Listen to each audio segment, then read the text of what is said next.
प्रिय दोस्तों, आप सभी को सुबह की नमस्कार। मैं Jitendra Singh MKD education hub की तरफ से, और आज आपके लिए लाया हूं एक महत्वपूर्ण टॉपिक, जीवक। आज हम जीवक के बारे में बात करेंगे कि कौन थे वैदराज जीवक। ये प्रथम आयुर्वेदाचार्य थे और इनकी उपलब्धि भारतीय इतिहास में बहुत महत्वपूर्ण है। जी गुरुजी, मैंने भी देखा है कि हर कंपटीशन में वैदराज जीवक के बारे में ज्यादातर पूछा जाता है। आजकल हम देखते हैं कि छोटी से बड़ी परीक्षाओं तक, चाहे वो एसएससी की परीक्षा हो, रेलवे की परीक्षा हो, सिविल सर्विसेज की छोटी से बड़ी से लेकर, जैसे एनटीए, यूजीसी, नेट की परीक्षाएं हैं, पीजीटी की परीक्षाएं हैं, इतिहास से संबंधित कोई भी महत्वपूर्ण बड़ी परीक्षा है तो उसमें वैदराज जीवक या उनकी माता जी से संबंधित या उनके वैद उपचार से संबंधित कोई ना कोई प्रश्न अवश्य पूछा जाता है। तो महान कृपा होगी गुरुजी कि आज हमें आप विस्तार से जीवक जी के बारे में बताएं, क्योंकि पता नहीं चलता है कि कहाँ से क्वेश्चन पूछ लिया जाए, कैसे पूछ लिया जाए। तो आज विस्तार से बताइए। यह प्रसंग मिलता भी नहीं है, ज्यादातर किताबों में देखा जाए तो छोटी छोटी लाइनें होती हैं। बेटा अखिलेश, राजवैद जीवक का जन्म आज से लगभग 2500 वर्ष पहले हुआ था। राजा बिंबिसार के राजवैद थे ये, और ये शल्य चिकित्सा, बाल रोग विशेषज्ञ में बहुत ही ज़्यादा निपुण थे। इनका जन्म राजगृह में माना जाता है, जो उस समय बिहार की राजधानी थी। तो राजगृह या गिरिब्रज बात एक ही है। इनकी शिक्षा तक्षशिला में हुई। 7 वर्ष तक इन्होंने आयुर्वेद की शिक्षा ग्रहण की, और इनके गुरु थे गुरु अत्रेय। गुरु अत्रेय तक्षशिला यूनिवर्सिटी में आयुर्वेद के शिक्षक थे। तक्षशिला के बारे में थोड़ी सी बात करूंगा मैं। तक्षशिला जो है वो राजा राम के छोटे भाई भरत के पुत्र तक्ष द्वारा बसाई गई नगरी थी, ठीक है, और वह गांधार प्रदेश की राजधानी थी। तो तक्षशिला बहुत महत्वपूर्ण है।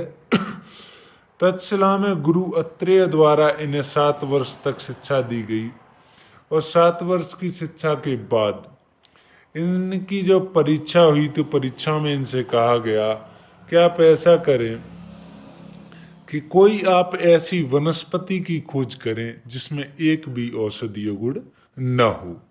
इन्होंने 1 योजन में जाकर परीक्षण किया। 1 योजन मतलब 13 किलोमीटर लगभग क्षेत्र में इन्होंने परीक्षण किया, सभी औषधियों को चेक किया, वनस्पतियों को चेक किया, और इन्होंने प्राप्त किया कि कोई भी ऐसी वनस्पति है ही नहीं जिसमें कोई भी औषधीय गुण न हो।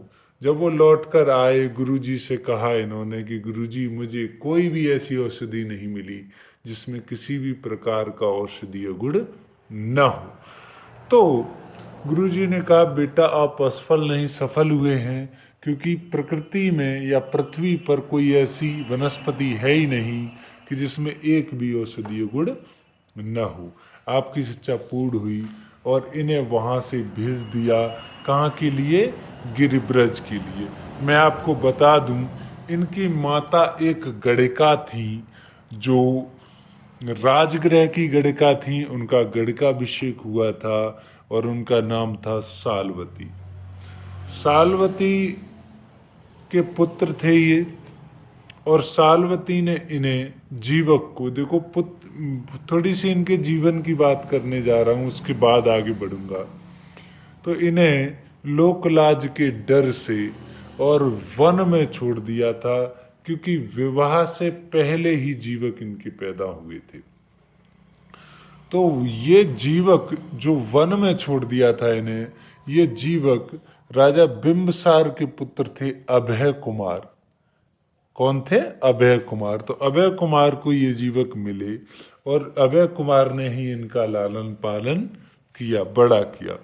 जब ये बड़े हुए, इन्होंने पूछा कि मेरा नाम क्या है, किस प्रकार से मेरा गोत्र है, और मैं किस कुल का हूं। तो राजा अभय कुमार ने, राजपुत्र अभय कुमार ने, जो राजा बिंबिसार के पुत्र थे, उन्होंने क्या किया कि इन्हें विधिवत सारी बात बता दी, जो भी घटना घटित हुई थी वो घटना। जब इन्हें सारी घटना पता चल गई तो इन्होंने बड़े ही उदास हो गए ये, और इन्होंने तक्षशिला जाने का निर्णय किया। उस समय अभय कुमार ने ही इनका खर्चा उठाया और तक्षशिला विश्वविद्यालय में, एकमात्र विश्वविद्यालय है भारत का प्राचीनतम सबसे प्राचीन विश्वविद्यालय तक्षशिला विश्वविद्यालय ही, और वहीं पर इन्होंने शिक्षा ग्रहण की। आगे मैं बता ही चुका हूँ, 7 वर्ष तक ग्रहण की। तक्षशिला से जब ये शिक्षा प्राप्त करने के बाद लौटे और इन्हें गुरु ने, अत्रेय ने कुछ धन देकर और भेज दिया। जब ये आ रहे थे तो ये फैजाबाद तक पहुंचे, वर्तमान फैजाबाद। उस समय फैजाबाद साकेत जनपद के रूप में जाना जाता था। साकेत में पहुंचकर इनकी सारी धनराशि खर्च हो गई। जब इनकी सारी धनराशि खर्च हो गई तो वहां पर साकेत के एक सेठ थे, उनकी पत्नी के सर में दर्द रहता था। तो इन्होंने क्या किया कि वहां जाकर उन्हें औषधि बनाकर नाक द्वारा, घी में औषधि बनाकर नाक द्वारा पिलाई, जिससे उनके सर का दर्द ठीक हो गया। सेठ ने बताया कि उन्होंने बहुत सारे वैद्यों से इलाज करवाया है, लेकिन वो असफल रहे हैं। और जब उनकी पत्नी ठीक हुई तो वो अति प्रसन्न हुए और उन्होंने इन्हें 16,000 स्वर्ण मुद्राएं तथा एक रथ भेंट किया। उसे लेकर ये आगे बढ़े और आगे जाकर फिर ये राजगृह पहुंच गए।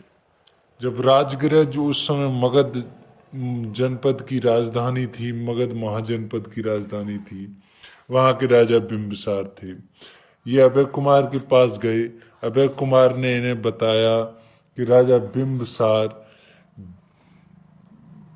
भगंदर के रोग से पीड़ित हैं, बवासीर के रोग से पीड़ित हैं। जब उन्हें पता चला कि हाँ ये बवासीर के रोग से पीड़ित हैं, तो इन्होंने जाकर दवा की, उनकी इलाज किया और उन्हें भी इस रोग से मुक्ति दिलाई। तो देखिए, यहाँ से ही बहुत सारे क्वेश्चन बनते हैं कि बताइए राजा बिंबिसार को कौन सा रोग था जिसे जीवक द्वारा ठीक किया गया। आगे राजा बिंबिसार ने इन्हें महात्मा बुद्ध, जो गौतम बुद्ध जी हैं, भगवान बुद्ध हैं, उनकी सेवा में भेज दिया। बताया जाता है, इतिहासकार बताते हैं, इतिहास में वर्णन है इस बात का कि महात्मा बुद्ध को कब्ज का रोग था, जिसका इलाज भी जीवक राजवैद्य ने किया। इनकी और चर्चा करें तो राजगृह के राजवैद्य, अब ये राजवैद्य बन चुके थे। हाँ, इनकी सैलरी की मैं बात कर लेता हूँ। उस समय इनकी जो तनख्वाह थी वो 60,000 पड़ थी। क्या थी? 60,000 पड़। ये शल्य रोग चिकित्सक भी थे। शल्य रोग से इनका कैसे पता चला? तो शल्य रोग चिकित्सक से ऐसे पता चला कि काशी के एक सेठ के पुत्र की आंतें उलझ गई थी और वो मृत्यु को प्राप्त करने वाला था। तो राजा बिंबिसार के यहाँ से, राजगृह से ये काशी पहुंचे और काशी जाकर इसने उनके पेट को फाड़ कर उसमें आंतों को ठीक कर कर पुनः सिलकर उपचार द्वारा, दवा द्वारा ठीक किया, जिससे पता चला कि ये बहुत अच्छे शल्य चिकित्सक तथा बाल रोग विशेषज्ञ भी थे। इसके बाद राजनीति में भी इनका बहुत ही महत्वपूर्ण स्थान रहा। अगर मैं राजनीति की बात करूं, क्यों? क्योंकि राजा बिंबिसार बहुत ही ज्ञानवान, राजनीतिज्ञ और युद्ध कला में निपुण थे। उन्होंने मगध साम्राज्य का जो विस्तार किया, मगध साम्राज्य का जो विस्तार है, उसका श्रेय राजा बिंबिसार को ही दिया जाता है, क्योंकि उन्होंने ही प्रारंभ किया उसे महाजनपद की ओर, और 16 महाजनपदों में सबसे ऊपर लेकर आए। तो उसका कारण था, कुछ तो शादियां थी, क्योंकि बिंबिसार जी ने बहुत शादियां की।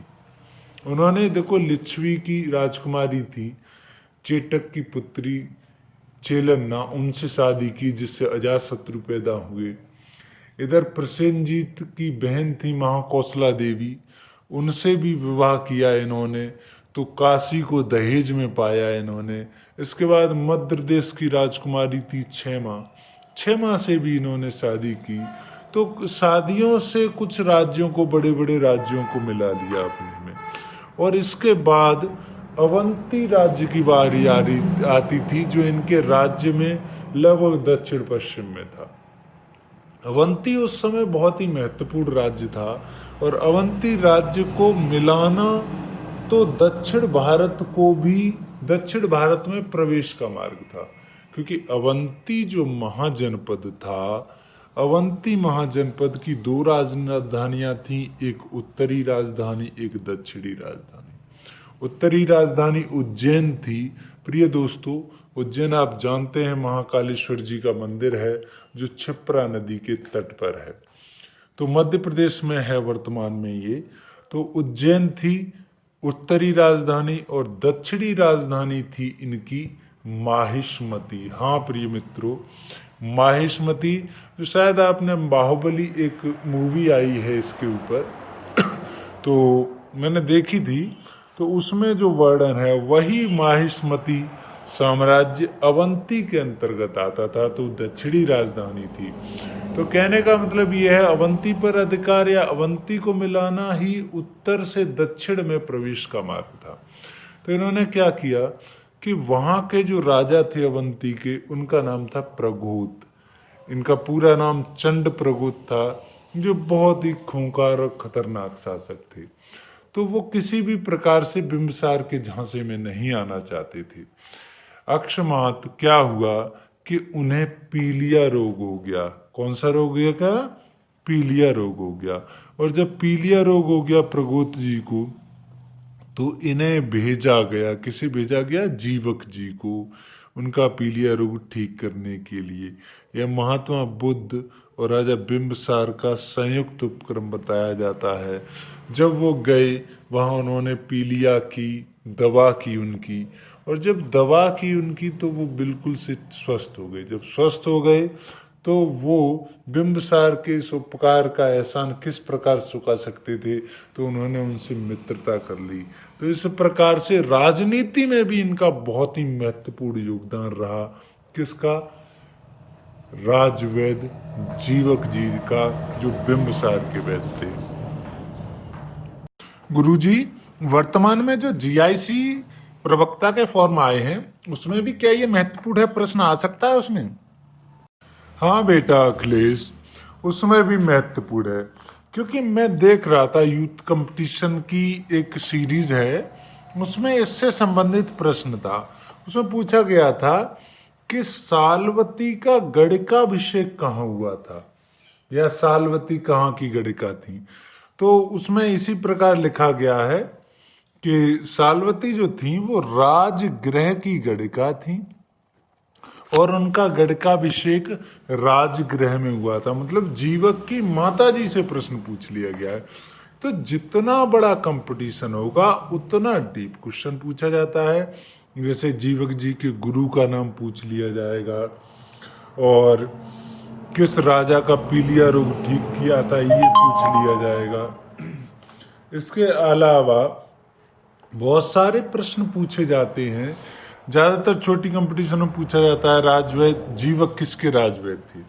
दूसरा, कितने समय पुराने हैं ये, बाल रोग विशेषज्ञ कौन से थे, ठीक है, और वो किस में, ज्यादातर घी में दवा पिलाया करते थे जीवक जो थे, और उस समय बवासीर और भगंदर असाध्य रोग माने जाते थे, तो और उनका भी इलाज किया बिंबिसार का जीवक ने। तो प्राचीन भारत के प्रथम आयुर्वेदाचार्य के रूप में भी हम इन्हें देख सकते हैं। इनका बहुत ही महत्वपूर्ण योगदान है। गुरुजी, क्या आज भी इनका कोई अस्तित्व है राजगृह में, या वहां पर जाएं तो कुछ पता चलता है? हाँ बेटा अखिलेश, आज भी अगर हम राजगृह में जाते हैं, तो मैं तो गया हूं एक बार, विश्व शांति स्तूप की पहाड़ी के ठीक पहले और जीवक आम्रवन विहार है। मतलब आम्रवन नाम है उसका, हालांकि आम के पेड़ नहीं है वहां ज्यादा, लेकिन इतना है कि आज अस्तित्व खत्म हो गया हो, प्राचीन समय में वहां आम के पेड़ रहे हो। तो राजगृह में विश्व शांति स्तूप की पहाड़ी के ठीक पहले जीवक की ये वैधशाला है, आज भी है, जीवक चिकित्सालय के नाम से वहां पर है। चिकित्सा पद्धति या फिर इसकी शिक्षा होती है, आयुर्वेद की शिक्षा दी जाती है। प्रिय मित्रों, मेरा कंटेंट बड़े ध्यान से सुने और इसमें से प्रश्न करें, जैसे जीवक कौन सा धर्म मानते थे, इस तरीके के। ये कंटेंट बहुत ही महत्वपूर्ण है। मैं आपके लिए जो भी कंटेंट लेके आता हूँ बहुत मेहनत करके लेके आता हूँ। आप इसे प्यार दें, सुने, और हो सकता है कि मेरे ये कंटेंट सुनने मात्र से आपका जीवन बदल जाए, या आप किसी भी कंपटीशन में जाएं तो आपको वहां पर इन कंटेंटों से ही प्रश्न प्राप्त हो जाएं। क्योंकि कोई भी कंटेंट अपने आप में कम से कम 10, 20, 50 क्वेश्चन समेटे हुए होता है, और किसी भी चीज की थोड़ी सी जानकारी अगर हम फैक्ट पढ़ते हैं तो वो हमें याद नहीं रहता, लेकिन हम उसके बारे में थोड़ा सा विस्तार से सुनते हैं या समझते हैं या जानते हैं कहानी के रूप में, तो वो हमें हमेशा याद रहता है। तो प्रिय दोस्तों, ऐसे ही पढ़ते रहो और बढ़ते रहो। आप सभी का धन्यवाद मेरा वीडियो देखने के लिए, और मैं जितेंद्र सिंह आप सभी का आभार प्रकट करता हूँ। Thank you, good bye.